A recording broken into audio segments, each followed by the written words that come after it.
I'll tell you a little bit about my bike collection I have so far.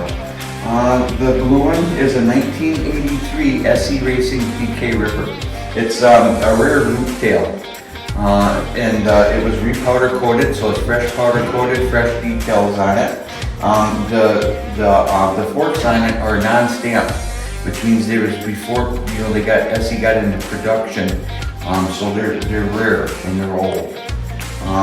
And these are BMX bikes, right? Yes. These are stunt bikes. These are BMX bikes. These are racing bikes, except for this one.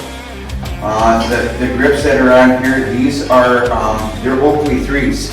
These are dated from 1983 themselves. They're new knots, new old stock. Wow. The handlebars on here are from a company called JMC Racing, Jim Elton Cycler.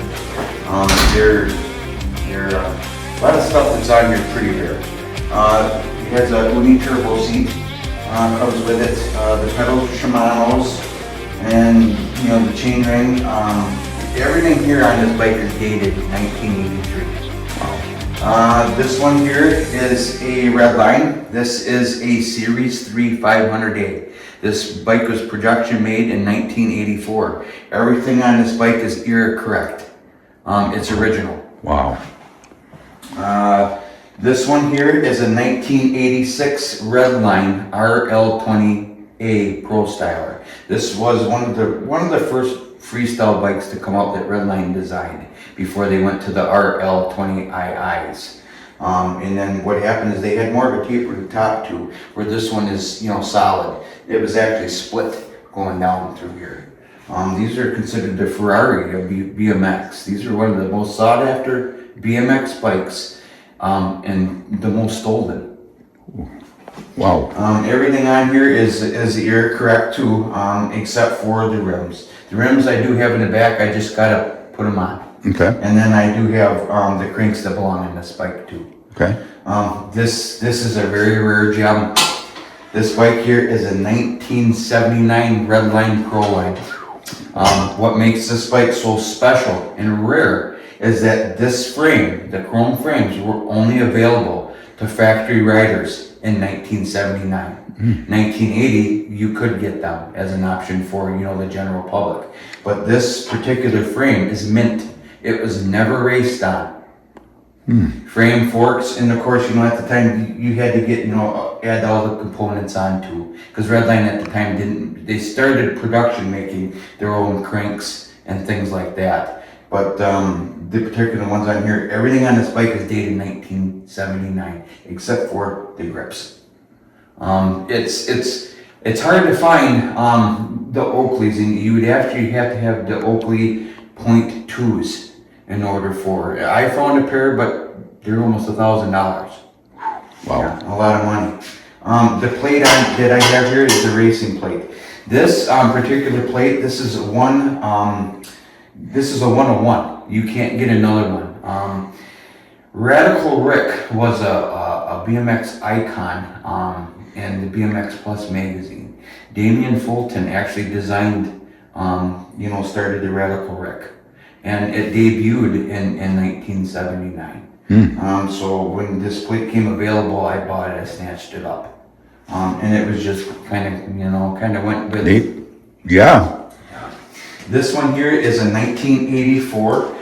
This is a Diamondback Super Viper. This bike I actually bought from original owner. He raced this bike, a gentleman down in Illinois. So everything on this bike is from 1984. Wow. Except for the Harrow plate and the pads. The pads are repops. Okay. This is one of the holy grails of BMX. Wow. Now, Looks like a lot of autographs on there. it is. This plate is a 1983 Harrow flow panel racing plate. And what's on there, it represents autographs of the most complete Harrow era legends in BMX history on one single plate. This plate, technically, at someday should be in a museum. It's that special. Wow. But what makes this bike so special is this is a 1983 Diamondback Very Turbo. This was and is a complete survivor. This bike was found in an attic in a Milwaukee suburb. And in 1983, you had to be very wealthy in order to afford this bike. So what happens is that the kid that owned this bike, his parents owned 3 car dealerships. So, and the grips they were new. I did find, the old things. These are G2s. Okay. They're genuine from, 1983. The tires then are, they're considered Gen 2s. They are the competition 3s. So this is the tire that would have been on this bike in 1983. What this bike was always known for is this black color. It's a turbo smoke color, and it was a process applying it. The problem is that in 1983, we had a hard time getting this paint to hit higher you to the chrome. Okay. So any bikes that you found now didn't have this, it peeled off. Okay. So the fact that this bike actually still has the original details, has the original pedals, the original cranks, the original seat post, the seat guts, the seat clamp, it still has the reflectors on it, and the original ribs. Wow. Yeah, this is a very rare bike. So what would that cost if you would sold it or whatever, just roughly? This bike, Being a holy grail, being like number one. This bike is worth between $8,000 and $10,000. Yeah, Wow. a lot of money. So I've seen shows where they restore cars. You're doing the bikes. Wow. I'm also, as you can see, big into JMC racing. Jim Melton was an icon of BMX. Okay. And the reason why this stuff is so collectible is because Jim's company, JMC, when the BMX started sourcing their parts overseas, he didn't want nothing to do with it. So he literally closed his shop doors in 1985, I believe, because he didn't want to do that. So anything GMC is very collectible and sought after. The helmet that I have in here is probably one of the most rarest you're going to ever see as far as BMX goes. This is a 1981 Bell Moto 3 helmet. But what this represents, this helmet is that it has the 82 decal on it. But there are autographs on here of the original GMC racing team from 1976 to 1982 is on this helmet. There is a few others that are on there. Of course, you have Jim's autograph. You have Jeff's autograph on here. His daughter Carla autographed it. Andy Patterson. Andy was a huge icon racer in the 82s to 84s to 85. You could probably YouTube some of this and watch, right? Yeah, you can.